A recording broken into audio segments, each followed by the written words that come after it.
You're chasing money, working longer hours, climbing the ladder, building a career. And somewhere deep down, you believe that once you hit that number, once you get that promotion, once you make enough, everything will feel different. You'll finally be happy. You'll finally be at peace. You'll finally feel successful. Except it doesn't work that way, does it? Because you've probably noticed something strange. The more you achieve, the emptier you feel. The higher you climb, the more anxious you become. You're making more money than you ever thought possible, and yet you're more stressed, more exhausted, more disconnected from what actually matters than you've ever been. Here's the uncomfortable truth. Money isn't the problem, and money isn't the solution. The problem is that you're building external success on top of internal chaos. You're trying to fill an inner void with outer achievements, and no amount of money, no level of success, no external validation will ever be enough if you haven't mastered your own mind first. Right now, someone else is making half of what you make, and they're genuinely happy. They're at peace. They wake up with purpose. They go to bed fulfilled. Same world, same economy, a completely different experience. What do they know that you don't? Welcome to Wealth Notes Lane. This channel is about thinking clearly in a noisy world, about money, business, and building a future that actually holds up over time. Today, we're breaking down The Monk Who Sold His Ferrari by Robin Sharma. And this isn't just another self-help book. This is about understanding that before you can build lasting wealth, before you can create real success, before you can achieve anything meaningful, you have to master the only thing you actually control, your mind. Robin Sharma tells the story of Julian Mantle, a high-powered lawyer who had everything society tells you to want. Massive income, luxury cars, including a Ferrari, expensive suits, corner office, respect, status. And at the peak of his success, in the middle of a packed courtroom, he collapsed from a massive heart attack. That moment changed everything. Not because he almost died, but because he realized he'd been dying slowly for years, sacrificing his health, his relationships, his peace of mind, his actual life for achievements that meant nothing. He'd won the game everyone told him to play, and the prize was emptiness, exhaustion, and a body breaking down from stress. So he did something radical. He sold everything, the Ferrari, the mansion, the practice, and he disappeared to the Himalayas searching for answers. When he returned years later, he was transformed, not just physically healthy, but mentally clear, spiritually grounded, genuinely at peace. And he came back with a system, 7 principles that mastered his mind and transformed his life. These aren't abstract philosophical ideas. These are practical techniques you can apply immediately to build wealth from a foundation of clarity, purpose, and mental strength instead of anxiety, emptiness, and burnout. Let's break down each principle and translate it into your life right now. The Master Your Mind Principle, the garden metaphor. Julian returns and shares the first principle using the metaphor of a garden. Your mind is a garden, and like any garden, what grows there depends entirely on what you plant and what you nurture. Most people let their minds become overgrown with weeds, negative thoughts, limiting beliefs, anxiety about the future, regret about the past, comparison, fear, doubt. These thoughts grow wild because no one ever taught you to tend the garden, and those weeds choke out everything valuable. You can't build wealth with a mind full of weeds because your external reality is a direct reflection of your internal state. If your mind is chaotic, your life will be chaotic. If your mind is anxious, your decisions will be driven by fear. If your mind is clouded with negativity, you'll miss opportunities that are right in front of you. The technique Julian learned is simple but transformative. Guard your mind like you'd guard your most valuable possession, because it is. Be ruthlessly selective about what you allow in. The content you consume, the people you spend time with, the conversations you engage in, the thoughts you entertain. Here's how this applies to building wealth. Most people consume financial content that creates anxiety. They watch news that amplifies fear. They follow people on social media who make them feel inadequate. They engage in conversations that reinforce limiting beliefs about money. And then they wonder why they can't think clearly about financial decisions. The practice is this. Spend the first hour of every day tending your mental garden. No phone, no news, no email, just practices that create clarity. Meditation, journaling, reading something that elevates your thinking, movement, silence.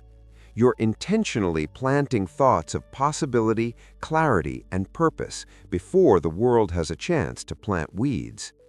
When you start your day from a place of mental clarity, your financial decisions improve dramatically.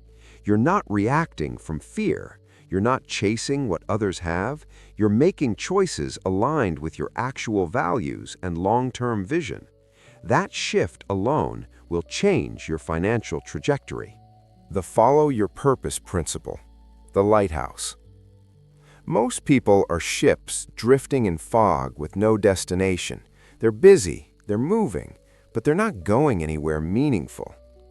Purpose is your lighthouse. It gives you direction. And without it, all the money in the world is just drifting with more resources. This principle confronts a brutal truth about wealth building. Most people are chasing money without knowing why. They want to be rich, but for what? To buy things they don't need? To impress people they don't like? To achieve a lifestyle that looks good on social media but feels empty in reality? The technique is to get radically clear on your purpose. Not what you think you should want, not what your parents want, not what society expects, what actually matters to you. What would make your life feel meaningful even if no one knew about it? What would you do if money wasn't a factor? Here's the practical application. Take time this week to write out your answer to this question. If you had $10 million in the bank and never had to work again, how would you spend your time? What would you create? Who would you help? What would bring you genuine fulfillment? That answer reveals your purpose. And once you know your purpose, building wealth becomes easier because you're not just accumulating money, you're building resources to live your purpose more fully. Money shifts from being the goal to being the tool, and that shift changes everything. Julian discovered his purpose wasn't achievement for its own sake. It was teaching others what he'd learned, helping people avoid the trap he fell into. That purpose gave direction to everything else. His wealth building after that was in service of something meaningful, not just accumulation for ego. The practice Kaizen principle, continuous improvement. Kaizen is a Japanese word meaning continuous improvement, small daily progress. The principle Julian learned was that mastery of anything, including your financial life, comes from consistent small improvements, not dramatic overhauls. Most people approach wealth building with an all-or-nothing mentality. They'll start a business someday when conditions are perfect. They'll invest seriously once they have a large sum. They'll learn about money when they have more time. And because perfect never comes, they never start. Years pass, nothing changes. The technique is the opposite. Commit to tiny daily improvements. Read one page about investing. Save $1 more than yesterday.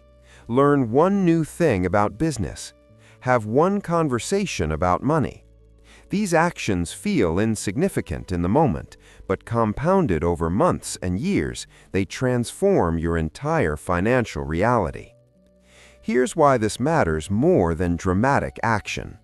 Small daily practices are sustainable. They don't require willpower, they become automatic. And because they're manageable, you actually do them consistently. And consistency is everything. Think about learning investing. Most people buy a book, get overwhelmed, quit. Kaizen approach: spend 10 minutes a day learning one concept. In a month, you understand more than most people learn in years. In a year, you're genuinely knowledgeable. All from 10 daily minutes. Or building a business. Most people dream big, get paralyzed by complexity, and never start. Kaizen approach: work on your business idea for 30 minutes daily. In 3 months, you've invested 45 hours. That's enough to validate an idea, build a prototype, get initial customers, all from 30 daily minutes. The challenge people face with Kaizen is patience. You want results now. Small improvements feel pointless. But Julian learned that the gap between who you are and who you want to be isn't crossed in one giant leap. It's crossed through thousands of small steps. And if you can embrace that, you'll achieve what most people never do because they're too busy waiting for the perfect moment. The live with discipline principle. Self-control creates freedom. This principle sounds counterintuitive. Discipline feels like restriction. But Julian learned that discipline is actually what creates freedom. Because without discipline, you're controlled by impulses, emotions, circumstances. You're reactive. You're at the mercy of whatever you feel in the moment. In wealth building, this shows up everywhere. You feel like spending, so you spend. You feel like scrolling instead of working, so you scroll. You feel like eating out instead of cooking, so you eat out. You feel like staying comfortable instead of taking calculated risks, so you stay stuck. You're a slave to feelings. Discipline means you do what needs to be done regardless of how you feel. And over time, that discipline creates financial freedom because you're making decisions based on long-term values, not short-term emotions. The technique Julian learned was to build discipline in small areas first, then expand. Start with something simple. Make your bed every morning. Meditate for 5 minutes daily. Exercise 3 times a week. These aren't directly about money, but they build the muscle of doing what you committed to regardless of feeling. Once you've built that muscle in small areas, apply it to finances. You commit to investing a percentage every month, not when you feel like it, every month. You commit to working on your business for a set time daily, not when inspired, daily. You commit to tracking expenses, not occasionally, always. Here's what happens. The first few months are hard. You're fighting impulses. You want to break the commitment, but you don't. And after a few months, something shifts. The discipline becomes easier. Eventually, it becomes automatic. And once it's automatic, you're building wealth without effort because the right behaviors are just what you do. The challenge is that discipline feels like sacrifice at first. You're giving up immediate pleasure for future benefit. But Julian learned that undisciplined life is actually the real sacrifice. You sacrifice your future freedom for present comfort. Discipline flips that. You sacrifice present comfort for future freedom, and future freedom is worth infinitely more. The respect your time principle. Time is your only non-renewable resource. Julian learned from the monks that most people treat time as infinite. They waste hours on activities that don't matter. They say yes to things that drain energy. They spend years in careers that don't fulfill them, and they never get that time back. This principle is critical for wealth building because time is your most valuable asset, not money. Time. You can always make more money. You can't make more time. And yet most people guard their money carefully, but give their time away freely. The technique is to audit your time ruthlessly. Track where every hour goes for 1 week. No judgment, just data. Then ask, which of these activities actually move me toward my financial goals? Which bring genuine fulfillment? Which are just habits or obligations that don't serve me? Most people discover they're spending 20 to 30 hours weekly on activities that provide zero value. Social media scrolling, pointless meetings, television shows they don't even enjoy, obligations they've never questioned. That's 20 to 30 hours that could be invested in building wealth. Here's the practical shift. Protect your time as aggressively as you protect your money. Start saying no to anything that doesn't align with your purpose or goals. Delete time-wasting apps. Batch necessary tasks. Create uninterrupted blocks for high-value work. Treat time as the limited resource it actually is. The challenge people face is guilt. Saying no feels selfish. Protecting your time feels rude. But Julian learned that respecting your time isn't selfish, it's necessary. Because if you give your time away to everyone else's priorities, you'll never build the life you actually want. You'll spend your entire life serving other people's agendas. Think about it financially. If someone asked you for $1,000 for something that didn't align with your goals, you'd say no without guilt. But people ask for your time constantly for things that don't align with your goals, and you say yes. Why? Because you haven't internalized that time is more valuable than money. The selflessly serve others principle. Contribution creates fulfillment. This principle seems to contradict wealth building. How does serving others make you wealthy? But Julian discovered something profound. The more you focus solely on accumulating for yourself, the emptier wealth feels. But when you build wealth in service of contribution, everything changes. This isn't about giving away all your money. It's about orienting your wealth building around contribution rather than just consumption. You're building resources so you can help more people, impact more lives, create more value. Here's why this matters practically. When your motivation is just personal accumulation, you hit ceilings, you make a certain amount and lose drive, you achieve a goal and feel empty. Nothing's ever enough because there's no deeper meaning. But when your motivation is contribution, there's no ceiling. There's always more people to help, more impact to create, more value to provide. Your wealth building becomes energized by purpose rather than drained by emptiness. The technique is simple. Define the contribution you want to make. Maybe it's providing for your family's security. Maybe it's building a business that solves real problems. Maybe it's generating wealth so you can fund causes you care about. Maybe it's teaching others what you've learned. Once you define it, let that be your why. Every time you're working on building wealth, you're not just making money, you're building the capacity to contribute.